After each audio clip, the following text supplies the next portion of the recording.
exciting. We're just getting started, and already 140 of you are here. People are moving fast, joining, and happy, happy, happy to see you all here from South Africa, Cleveland, Ohio, Croatia, India, Scotland, New York, Ireland, Spain, Canada, Ontario, Canada, more Croatia.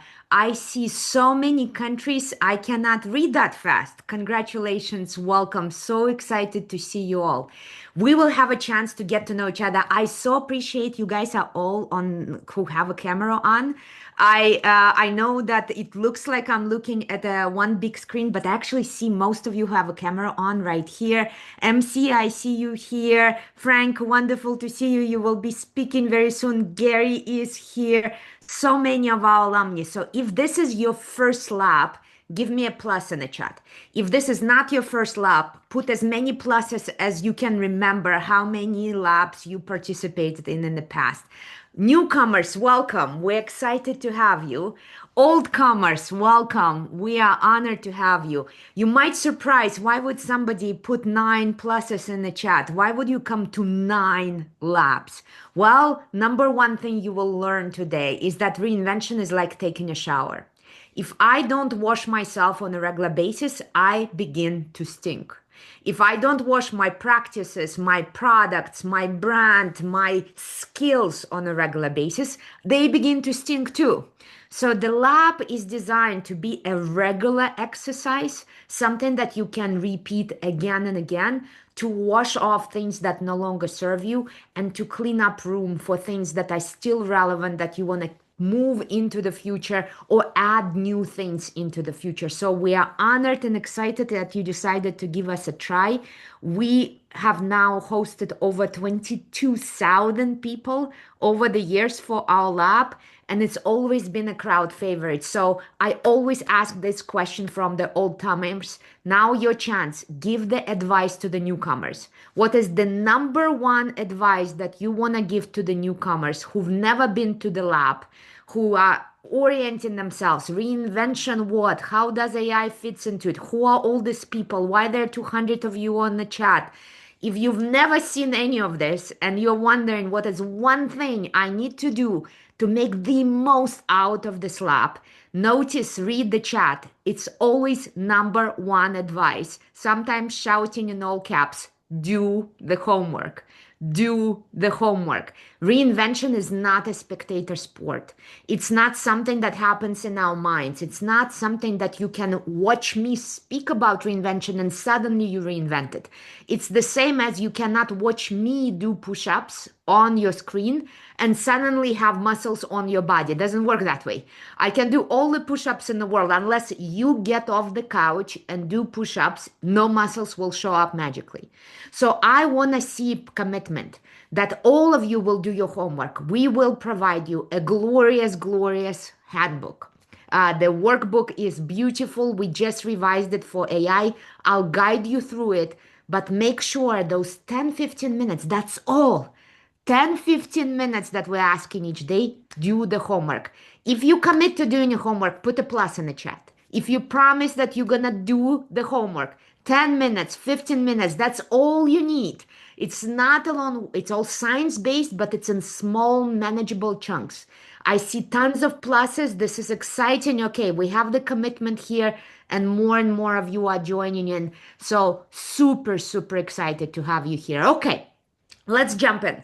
I will ask you a lot of questions today, super interactive. Be ready to be present in the chat. I know it's tempting to have other windows open, but you committed to yourself to give yourself this gift of 1 hour. I promise you it will fly fast, but we need to be present. So let me set the stage for you. What are we doing here for the Easy Reinvention Lab? And our plan, of course, is to give you tools you can use again and again. This time, we are focusing on AI as a disruption, but it's not the only disruption. And the number one question that I ask, why do you join the lab? What brings you here? People tell me I just had enough of disruption. It's clear disruption comes nonstop. I'm just bombarded with new thing and new thing and new thing. And clearly, my approach to disruption is not serving me the best. So I came to the lab for fresh approach to how to deal with disruption. Can you give me a yes in the chat if you feel like disruption is coming faster than you can handle and it's just non-stop wind of disruption? There are tons of yeses coming in. So I want to share a little bit of a stage. Of course, today we're talking about AI, and 2 days ago, Accenture released their Pulse of Change report.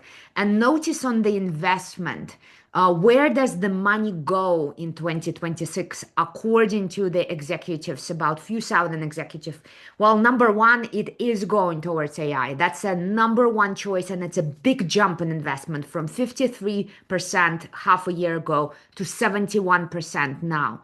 But second most important investment that we are in prioritizing globally, that the global CEOs are prioritizing this year, are actually our forecasting, scenario planning, and risk management tools. Why?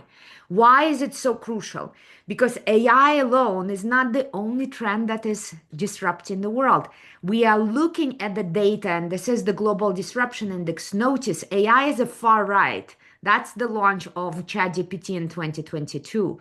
But in addition to AI, we are disrupted by consumer-driven disruption, climate-driven disruption. Those of you in US right now are probably not functioning the best. I am in Ohio and we are in emergency. It's illegal to drive on the roads right now. Geopolitical disruptions, every kind of geopolitics that of course translates into supply chain. We look at the social, economic, and all other disruptions. And our job at the lab, yes, focus on AI this time, but give you tools you can use across every type of disruption. Every type of disruption. So we adapted the tools slightly, but those of you who've seen the lab before, you know this is essentially fundamental tool set that you will use. You can just move from one type of disruption to another. Unfortunately, however, most companies are not dealing well with the disruption. So in the US, last year we had the highest level of bankruptcies since 2010. And I've seen similar numbers in Austria. I've seen similar numbers in many other countries. This is a consistent trend that companies and individuals are facing more and more disruption and they're not able to cope. And it's not unique to for-profit sector. In US, we're currently closing about one university per week. One university per week. So most organizations are not able to deal with this level of disruption. And as a result, in this century alone, more than 50%, 52% of Fortune 500 companies fell off the list. If your company is still here since 2000, you are now a minority. Absolute majority of businesses are not able to deal with this level of disruption. We're also seeing this hugely surprising report from Morgan Stanley, not from some biased, well, everyone is biased, but it's a very bread and potato financial organization that says 60% of public companies in US have failed to create value.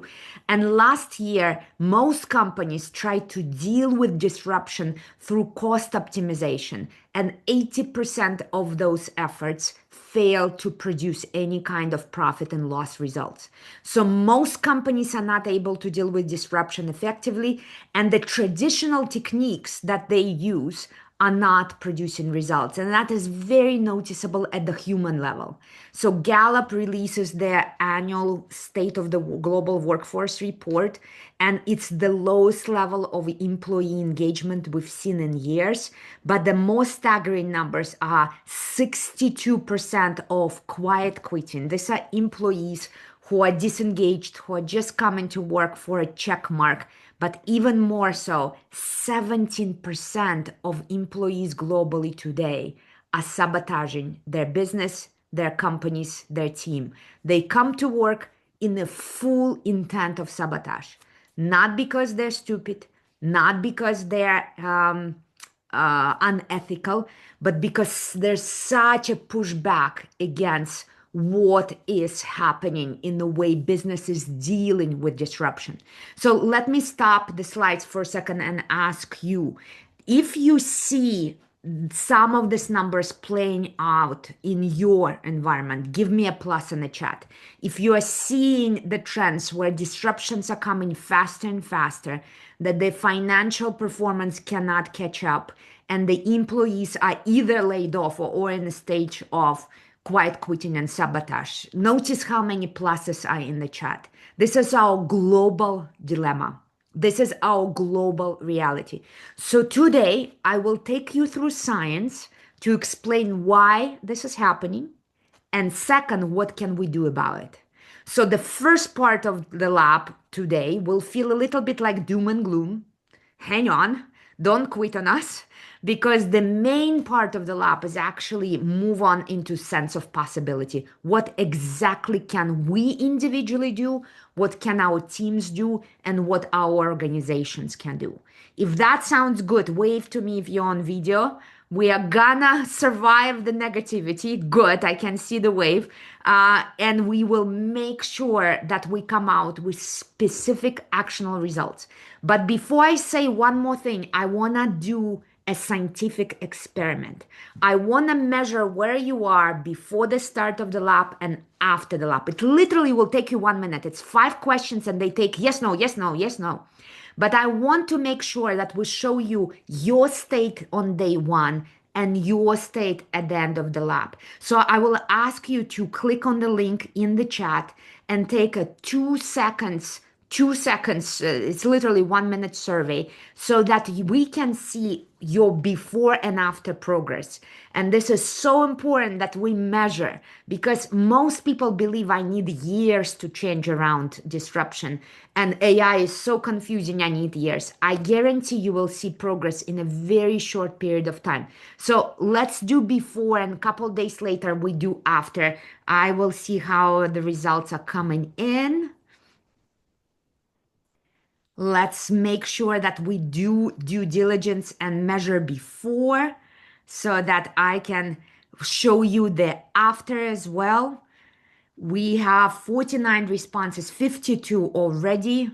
Some of you are comfortable with uncertainty, good third of you are not. And some of you feel resistance to change, quite significant. Some are not. So this is great.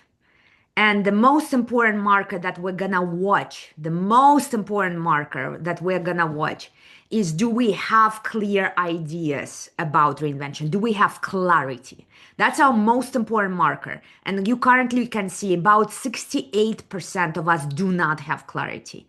We don't know what to do with AI. So my goal, that at the end of a lab, we do this measure again and we can show meaningful progress on that marker. Deal? Okay, then let's get to know each other very, very quickly, and then I will move straight into insights. So there are many reasons why you join events like this, and there are many types of people who come to the events like this. So maybe the reason number one, you work in a company, you are a corporate employee, whether it's nonprofit, for profit, or public sector, and you want to get most important, most relevant management tools that work specifically in today's environment, because most management tools were designed for 20th century of low disruption. You are here to get best tools. Maybe that's you. Maybe you're not a corporate employee, you're a speaker, consultant, trainer, coach, and you're looking for new insights and tools that will instantly set you apart in front of a potential client or your existing client, and that's why you're here. Maybe you're not a consultant coach and you're not an employee, but you have a business outside of consulting business, and you are here to protect your baby, your company, from the waves of disruption. That's why you're here. Or perhaps you're a professional at the crossroads and you're here to explore the options. 1, 2, 3, or 4, give me in the chat the answers to what we have. Some of each. Yeah, this is sum of each 24424. We have tons. And notice we have more people in multiple category. 1 to 4, I can see. I can see few 2 and 4. Beautiful. 2 and 3. 1, 2, and 4. This will happen more and more often. The idea of having a portfolio career, I have a job and I have a side hustle and I have a consulting business, will happen more and more often. Or I have a corporate job, but I'm looking at the crossroads. That's number 4. Whatever is your reason, I'm incredibly honored you decided to spend this hour with us. I am exceptionally touched you decided to do this super fast paced experience with us. So, what brings me here? Well, I was born in the Soviet Union in the middle of collapse. And when I started my doctorate, I wanted to understand why companies collapse. And with that, I had a lovely, lovely career in academia, speaking on many stages, doing amazing projects. My kid is now 22, just about to enter her first job. Wrote quite a bit of books, but most importantly is pragmatic work. Myself as a mining executive, I'm still fractional in mining, but also working as consultant to some of the best companies and in partnership with some of the best minds in the world. And in 2014, I got to the place where I couldn't accept most clients. I had to say no to most clients. And one of our clients said, well, if you cannot come fix us, teach us. If you cannot come fix us, teach us. And that's how Reinvention Academy was born. And since 2014, Reinvention Academy introduced the tool set, mindset, and skill set of reinvention to just over 1,100,000 people in 50 countries and 32 industries. Now you are one of the people who will be added to the statistics, and we are honored, honored, honored you decided to touch this place. Now, we're here to talk about reinvention and specifically AI-based reinvention, but first reinvention as a whole. Reports again and again show that CEOs today are prioritizing reinvention, that they're spending 47% of their time on average reinventing their business, but want to spend even more time, 57% on reinvention. What is going on? Why suddenly Accenture renamed all of their 800,000 employees reinventors? Why PwC now has a reinvention function? Why the Financial Times finally issued the reinvention rewards? Let me set the stage. Why are we here and why AI is just one tiny tip of the iceberg? Well, you all know that every system has a life cycle. Your company, your career, your brand, your product, anything that brings you here has a life cycle. You are here to reinvent something. And the important part of this lab is to make sure you are clear what are you reinventing. There's something that you would like to reinvent, start a new growth curve, and you would like to make sure you solve it. This lab will not be successful for you if you don't have that focus. So number 1 advice you already got, do your homework. Number 2 advice is don't just be passive, be present and participate in the chat. But number 3, make sure you have clarity of focus. So can you put in the chat, what is one thing you want to reinvent the most during this lab? What will be your one focus area? And we will talk about that one focus area throughout the whole lab. So maybe you're here to reinvent your brand and AI is threatening your brand. Or you are here to reinvent your product and AI is fundamentally challenging your product. Maybe you wanna, like Jennifer, how can I help my clients with AI? How can I add that as my client service? How can I reinvent my work life? Love that. Make sure you put that choice front and center. Maybe put it on a sticky note in front of yourself so you remember. Remind yourself and put it on top of your workbook, but bring it again and again because every exercise I will give you needs to be tailored towards that and ask questions and focus towards that. Whatever you chose, your company, your product, your brand, your offer, everything has a life cycle. We start from no performance, we reach the peak of performance, and we start in a decline. Reinvention is the ability to jump the new growth curve, to jump the new growth curve. So I had a brand and I want to reboot it into a better version that gives me better results.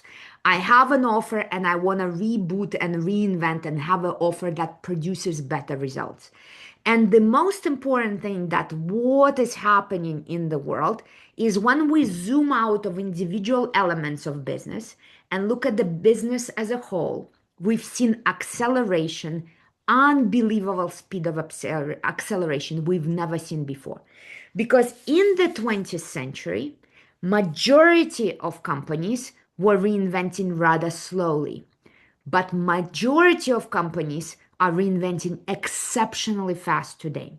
When we speak about reinvention, most companies think that the hardest part is to decide what to reinvent. What do I reinvent? Product, service, process. But I will show you that in the speed of change we live today, anything you choose will be very short lived.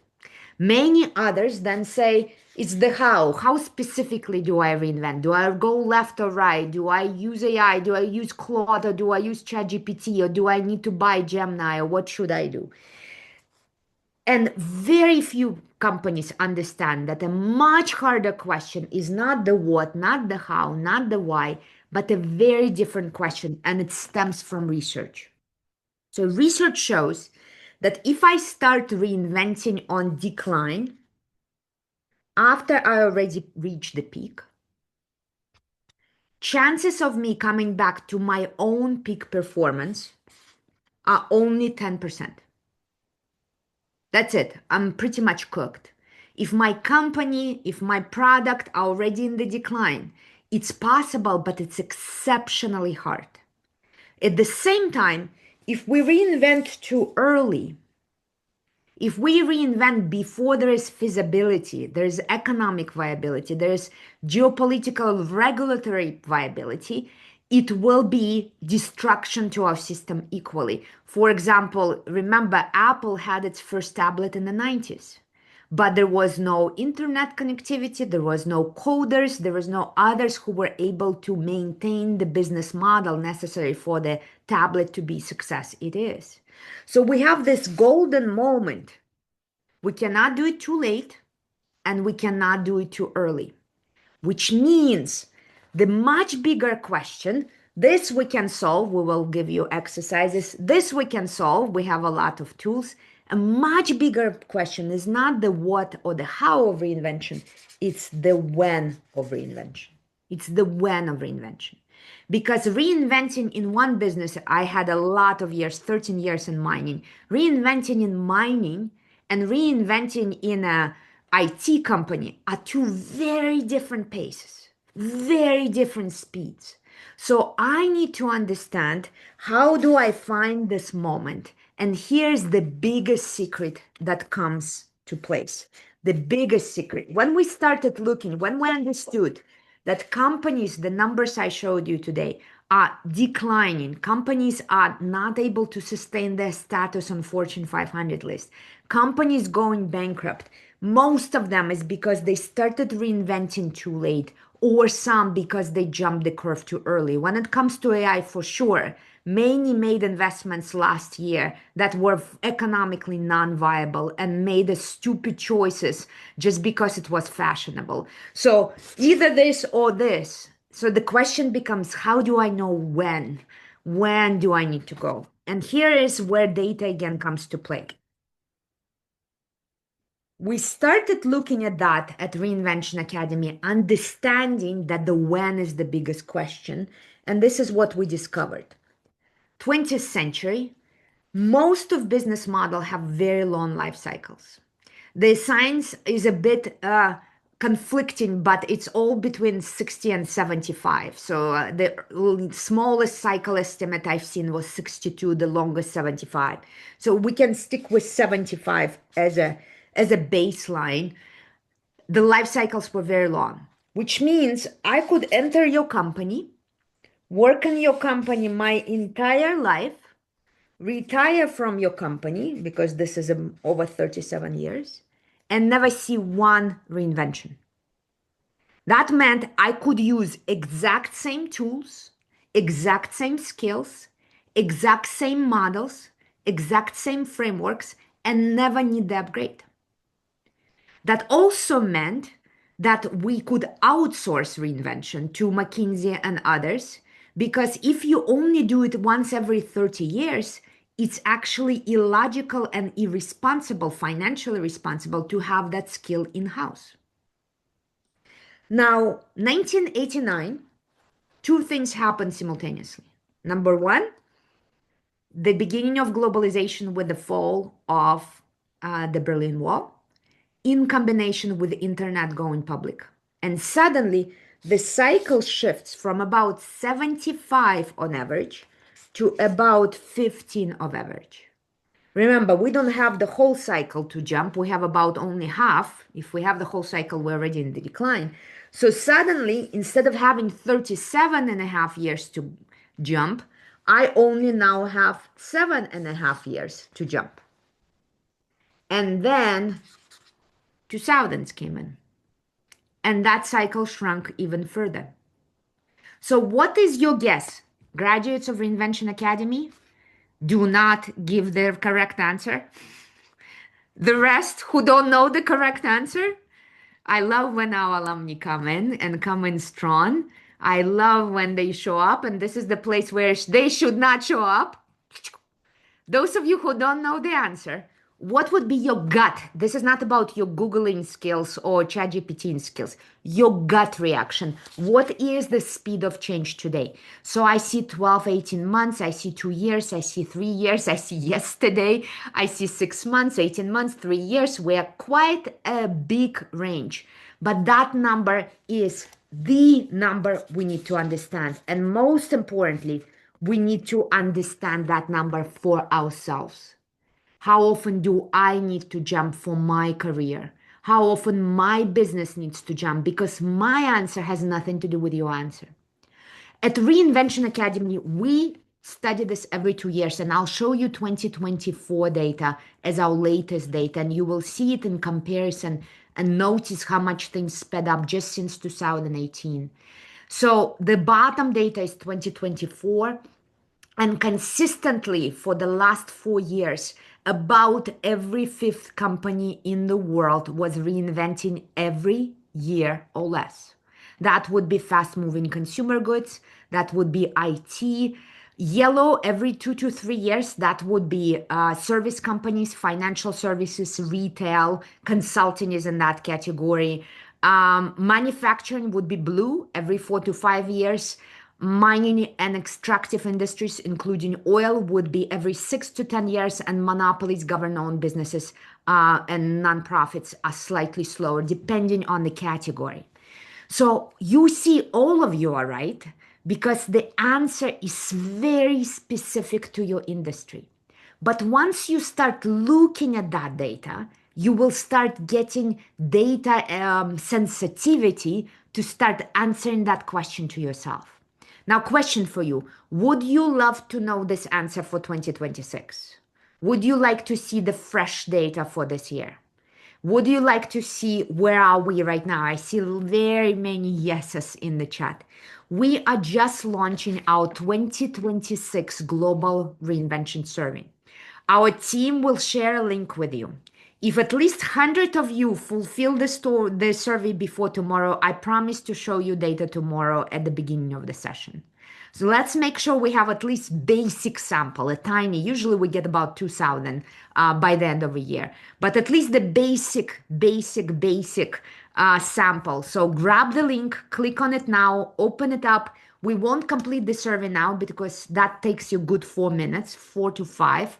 But please keep it open and make sure you complete it before tomorrow. Otherwise, I have nothing to show you tomorrow. It will be just empty fields. So the most important thing, however, whatever we will see tomorrow, what is very important is that this number is no longer in years.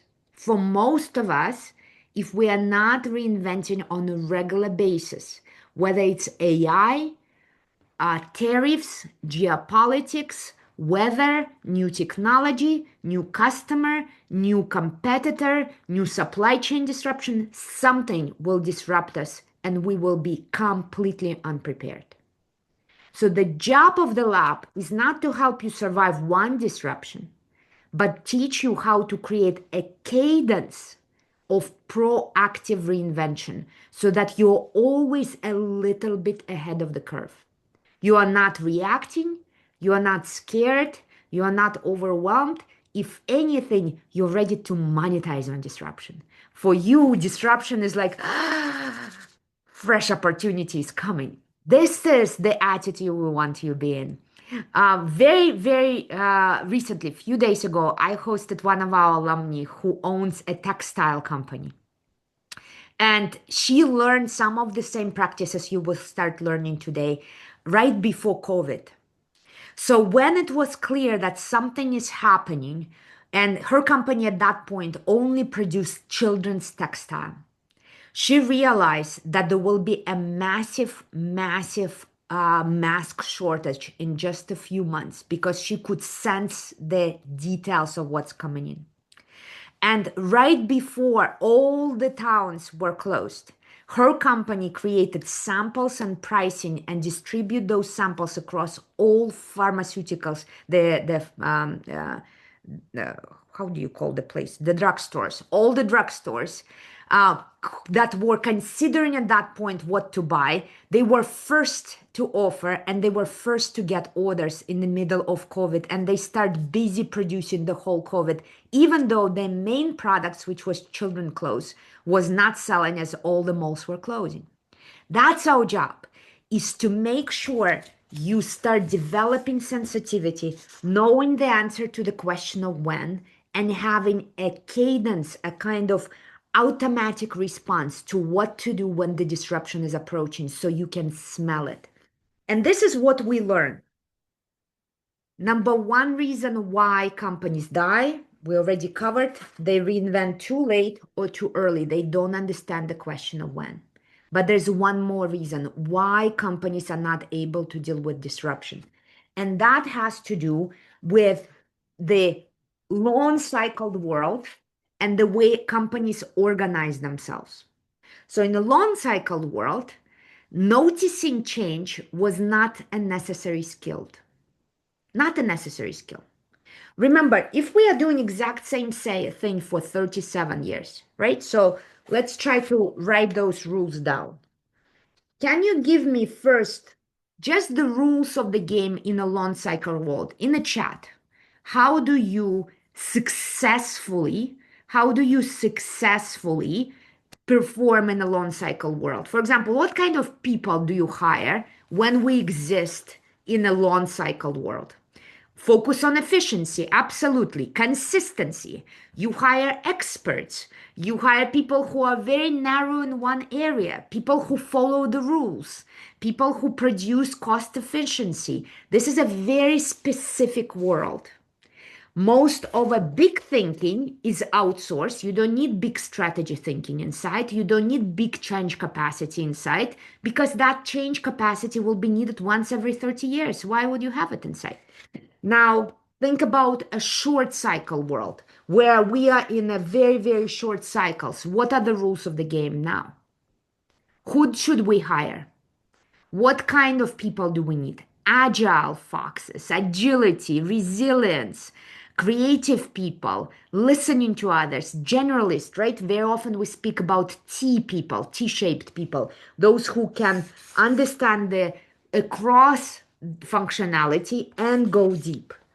So what happened is in most companies, the capacity to jump this curve at the speed we need, whether you are one person company, where are all my solopreneurs, people who are consultants, coaches, whether you are that, yeah, one person company, or you are 100,000 employee company, the speed means our rules must be completely different. And in those rules, what we see makes companies survive is the ability to master three skills. Skill number one, anticipating change. Anticipating change. In the past, That skill was almost completely killed in most of the people because it was unnecessary. There was no change to anticipate. Why would you have that skill? So it was a very, very niche expertise of futurists and forecasters and so on. Now, this is the baseline. If we don't have ear to the ground, if we cannot smell the signal and separate it from a noise in our industry, in our environment, we cannot possibly perform. The second skill, designing change. Designing change. When I need to reinvent every 4 or 5 months, the idea that I can choose one golden answer and it will save me forever is a fallacy that is destroying us. How many of you came to this lab? Let's just for a second be super honest. How many of you came to this lab with the hope that you will get one clear answer? Thankfully, not many. Most of you are saying no. Yeah. But if we are honest, don't we still sometimes want somebody to tell you what to do? Like, do I go left? If I'm honest, I am tired to constantly figuring it out. It's been so many years figuring it out.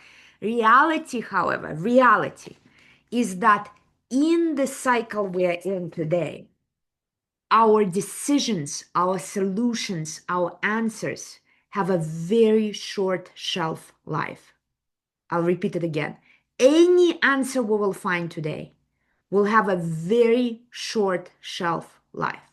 Not because we're stupid, not because our expertise is not there, but because the disruptions I showed you today, economic, climate, environment, technological, geopolitical, something will come in and change the rules again.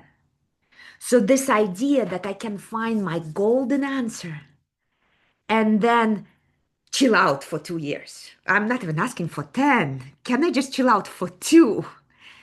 It's just not realistic for most of our industries, which means we need to be able to manage a portfolio of possible answers, portfolio, knowing that not all of those answers will come through. And the third expertise, the third area, this is part of the pillars framework for reinvention, and there are a total of 7 pillars, but we will not cover all 7. We will just cover this for the purpose of this lab. 3 is enough. Anticipating change, designing change. Of course, the next one is implementing change. Implementing change. Once I design some ideas, some hypotheses, some experiments, can I actually go put them in motion? So what we're seeing in a lot of organizations, again, it doesn't matter if you're alone or if you are in 50,000 people organization, is in some organizations, they have very strong anticipate change skills. For example, places where we have strong founders. Places where we have strong founders, they usually network, they go to all the right conferences, they have tons of friends, they have ear to the ground, they're always good. So anticipate change is covered. The problem with those type of people, however, is they think this thing is a no-brainer. We don't need to discuss it. We need to go straight into implementation. So I fly in from Davos and I say, you do this and you do this and do you this. And then 3 weeks later, we figure out half of that was illegal, impossible, or technologically flawed. Those of you who recognize yourself, those of you who recognize your boss, let's be honest, right? So I don't like the nitty-gritty. That's why I have a strong team who can stop me 500 times and say, forgive me for my annoying question, but is that even technologically possible, right? So some group of companies are great here and great here, but without this, half of their reinvention efforts are actually shooting themselves in the foot. Other companies are great at designing change. This is engineering cultures, for example, right? Engineering cultures, technical orientation, IT cultures, they're great at this. They also, many of them then have excellent project management, agile scrum tools. So they're great here. But because they're not great here, they're always late to the market and they're always playing catch up. And in the speed of change we're here, it's impossible to play catch up if you don't have it. Those of you who recognize your boss there or your team, your culture, you're strong here, but this is killing you. Give me a plus in the chat. And then finally, some are excellent at implementation, excellent at other combinations, right? So they might have good anticipate, good designing. Implementation is missing. We never quite move on the motion. So all three need to be in motion. All three need to be in balance. But the problem is, this are strategy and finance. This is innovation R&D. This is change management, project management. And forgive me for oversimplifying and exaggerating, but they don't exactly love each other. These people don't like those mushy-mushy change people who always talk about communication and touchy-feeling stuff. These people don't want to deal with numbers. These people want to live in their own universe called innovation. Please don't touch us. We don't want to deal with legacy projects. We don't want to deal with legacy plans. Give us freedom to be creative. Many of you are laughing. I'm exaggerating, of course, but in most companies, these three camps are the biggest enemies. And our job here is to find the dancing balance between the three, because if we don't, keeping up with the speed of change and creating continuous renewal is impossible. Now, before I show you your homework for today, because the homework for today is to test how good you are in those three areas, and specifically when it comes to AI, so we'll speak about it in a second. Let me say a few words what I mean by continuous.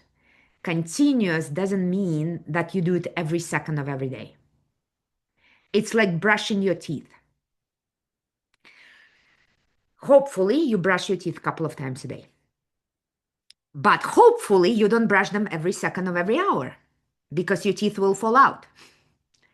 Continuous means there is a cadence. It doesn't mean that you do it every second of every day.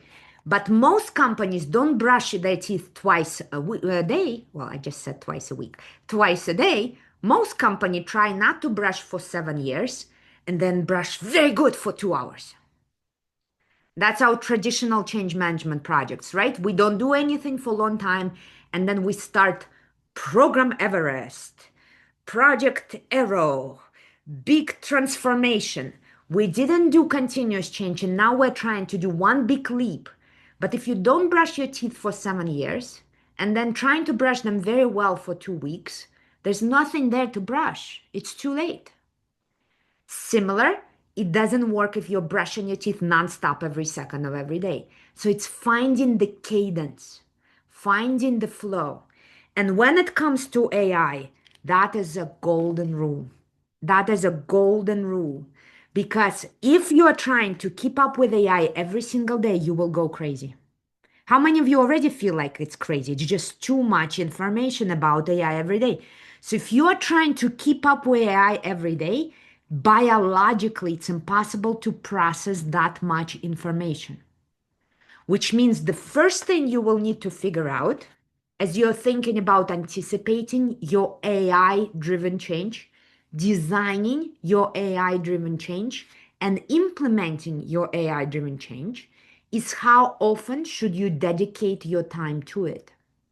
Maybe for you, it's every 2 weeks for a block of 2 to 3 hours. Why 2 to 3 hours? Because this is a complex problem. And our brain works in different networks. And each network connects different part of the brain. And the network required for new complex problem. Remember Thinking Fast and Slow, a beautiful book by a Nobel laureate? The reason we need slow thinking here is that network on average human being takes over 20 minutes just to boot up. So if you are trying to allocate yourself 20 minutes to think about AI, your network that is capable of thinking about AI, long-term thinking, deep thinking, won't even be warmed up to start solving any problem. So we need to maybe Every 2 weeks, we allocate 2 hours and we get into the cadence. Maybe for your team, you need something else. But one of the first thing I'll ask you is to start thinking about what is the cadence? What is the cadence that we need to work on? So, your assignment for today, we will work with our beautiful workbook in addition to completing the Global Reinvention Survey. So, to learn what is the speed of change today, we will send you again the link to the Global Reinvention Survey. As I mentioned, it will take you no more than 4 to 5 minutes. What we will also ask you to do is the most important thing is your homework with the workbook. So I will pull the workbook in a second. It will be also in your chat and we will jump into it immediately. Your workbook for today is to look at a very specific test that we developed specifically for AI focused of the Titanic syndrome test. What is a Titanic syndrome? Titanic syndrome is when a company or an individual destroy themselves by refusing to notice the iceberg in front of them, right?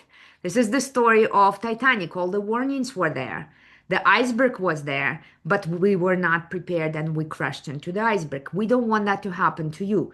So the Titanic syndrome diagnostic is there to help you notice where you are. This is your workbook. There's a little bit of warm up there, some information for you. And the first day is to see how good you are in anticipating change, designing change, and implementing change. We have many versions of Titanic syndrome at Reinvention Academy. We customize it for specific needs. This is our AI version of Titanic syndrome. Let me see if this is a correct one. Team, this doesn't look like the correct workbook. It doesn't have the AI version in it. So maybe I opened it in something wrong. If the team can give me the correct version, because that's definitely not the right one. If you open the link from the chat, please. Let me duplicate it. Yep, here we go. So in the chat, that's correct one. Yep, the AI version of the Titanic syndrome, 3 categories. We will look at how good you are at anticipating change that comes and stems from AI, how good you are at designing change, and how good you are at implementing change. And it should take you 10 minutes tops to complete the survey. Now, the important part of your assignment is not just to complete this 15, but then do the second part, which is choose one thing you want to improve. One thing you want to improve. Because the beauty of the Titanic syndrome diagnostic that it works together as a diagnostic and a prescriptive. You can choose specific area and it tells you exactly how you can improve. So my goal is to make sure that you are very clear how good you are at anticipating, how good you are at designing, and how good you are at implementing change when it comes to AI, and which one area out of 15 areas, there are 5 and 3 categories, do you want to focus on? Are we good? Are we clear on this? Can you put in the chat your promise to yourself that you're going to do your homework today? Now, let me summarize where we've been today. We're just warming up, but we cannot possibly address the AI challenge without understanding the bigger picture. And the bigger picture is AI is one of hundreds of disruptions that will be coming your way again and again. Our job is not to be prepared for a single disruption. Our job is to make sure that you are constantly upgrading your capacity to be ready for any disruption possible. If anything, the number one word that I chose as my word of 2026 is coined by futurist Roger Spitz, is the word meta-ruption. Meta-ruption is a multidimensional family of systemic disruptions. AI leads to economic changes, Economic changes lead to social changes. Social changes lead to more loops of economic changes. We have environmental changes. We have many, many other changes. They're like a flock of black swan that flies together and lay new eggs. Everything shifts all the time. So we cannot look at AI separately from the reality in which we now have to reinvent every few months, if not every few years. But nobody can anymore sit in the comfort of a long cycle world. The issue, however, is that when you look at the data and see where most of our skills and tools come from, this is the World Uncertainty Index. And you will notice that we had this beautiful, glorious period of manageable uncertainty. We stopped before COVID, so it doesn't fall off the list when the uncertainty really became crazy. But most of the management tools we use, strategy, operations, marketing, HR, most of it was developed in the period of highest certainty, lowest disruption between late 70s and late 90s. So if you are like me, a product of the 1900s, I keep telling my daughter, slow down, I'm from the 1900s. I don't know what you just said. I am from the 1900s. If you're like me and you're a product of 1900s, most likely your operating system is set on a standard that doesn't exist anymore. It's great to have traditional strategy when things are predictable. I still remember an ability to sign in a contract with 3-year fixed prices with my suppliers. Nobody will give me 3-year fixed prices anymore because nobody can predict the cost of fuel, the supply chains disruptions, the tariffs anymore. We are now building complex formulas that are variable to set up prices. But we pretend as if this is still here. Nobody can do just-in-time management anymore because things are too volatile, but we pretend that it's still working. Most of our debt to equity ratios that we teach as a standard in a typical business school are killing companies because it's great to carry big debt when things are predictable. The moment they become volatile, it's suicidal. So we are products of our environment. That's bad news. Good news, we are born to be good at change. A baby doesn't need a bonus to start walking. A baby doesn't need a detailed agenda because they cannot handle uncertainty. If we are healthy, we are born to be good at change. The baby doesn't start walking and after 10 attempts says, this walking thing is just not for me. I'm just gonna not. The baby keeps falling until they walk. And that's our natural capacity. So our job at this lab is to restore the natural capacity, but it starts with realigning your paradigm. Most of us, if we are honest with ourselves, are still stuck in this paradigm, the long cycle world paradigm. How many of you still hoping things will soon normalize? Very few. How many of you, if you are like, can I be the one? I am hoping, but scientifically speaking, there is no data that even gently points in that right direction.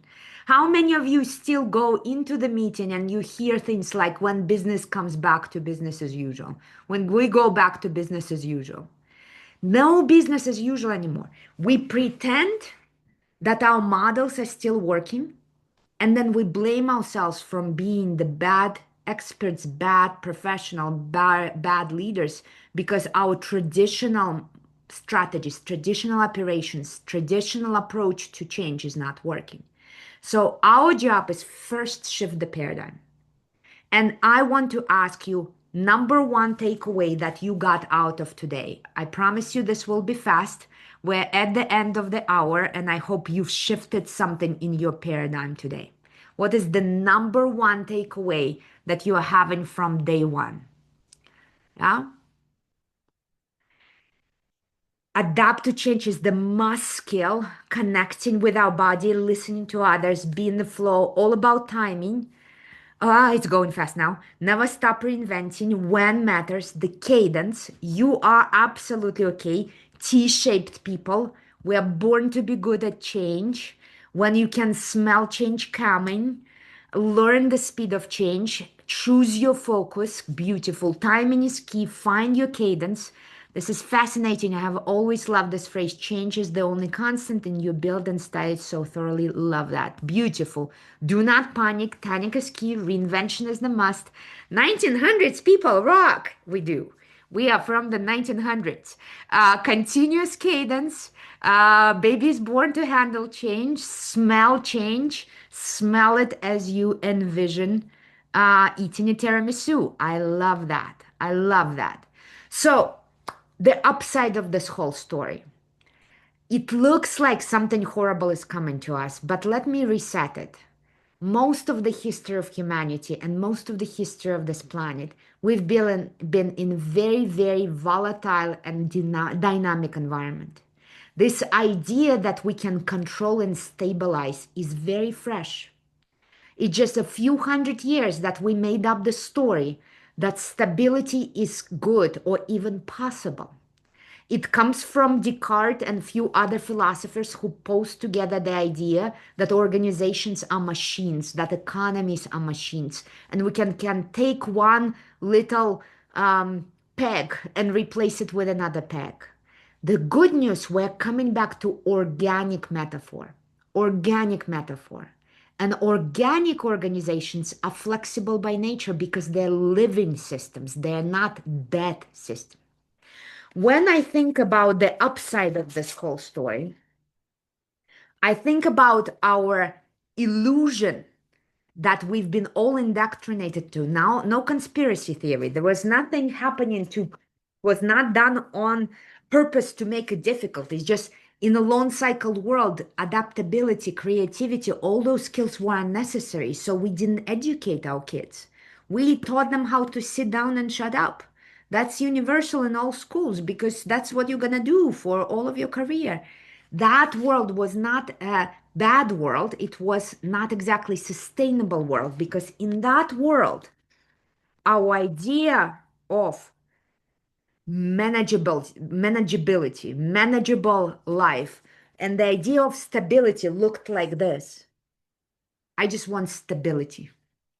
I just want to know how to do my job, and all this stuff keeps flying in and disrupting me. But in the organic world, what is this? In a living system, what is that? What does that look like? Absolutely, death. This is the beep sound at the end of life. Of course, we don't want this. This is a heart attack. What do we want? We want a healthy cadence of reinvention. Incremental stage of reinvention followed by a rather significant. Incremental, significant, incremental, significant, incremental, significant, indefinitely. So for me, this is the most beautiful part of the story. We're coming back to a healthy heart rhythm for our systems, for companies, for careers, for products, for communities. And yes, oh, that's so sweet. You're a good heart expert. We are all here becoming the good heart experts. With that, here's my reminders. Number one, do your homework. Number two, participate in the Global Reinvention Survey so we can show you fresh data tomorrow on the speed of change in 2026. Number three, focus on something specific. Tomorrow we will work on neuroscience, resetting your biology so you can address whatever you came here to reinvent. So look at what you're trying to reinvent. Look from the point of view of anticipating, designing, and implementing. And of course, make sure you do your Titanic syndrome test to see how AI plays all into it. Now, good news. This lab is not structured in a way that you can miss a day because tomorrow things may happen. We want you to be all live here. It's much more fun live as you can see. But maybe some of you will decide that you cannot be here because a job or a boss or a client or something came in. This is not a Game of Thrones situation where you miss an episode and you have no clue who just got killed and where half of the actors are suddenly gone. No, this is more like Friends. You can miss an episode, come back on Wednesday, and pick up where you left.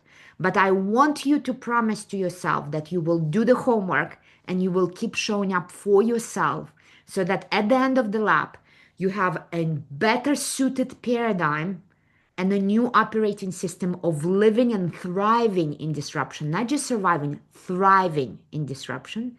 And you have pragmatic tools of how to act in it. Deal? Do your homework, do the survey. We have a big surprise for you in our Telegram channel with the awards and opportunities to win some gifts. So get the replay email, get your homework going. I'll see you tomorrow, exact same day. Great start to day one. Lovely to meet you all. I'll see you tomorrow. Bye, everyone.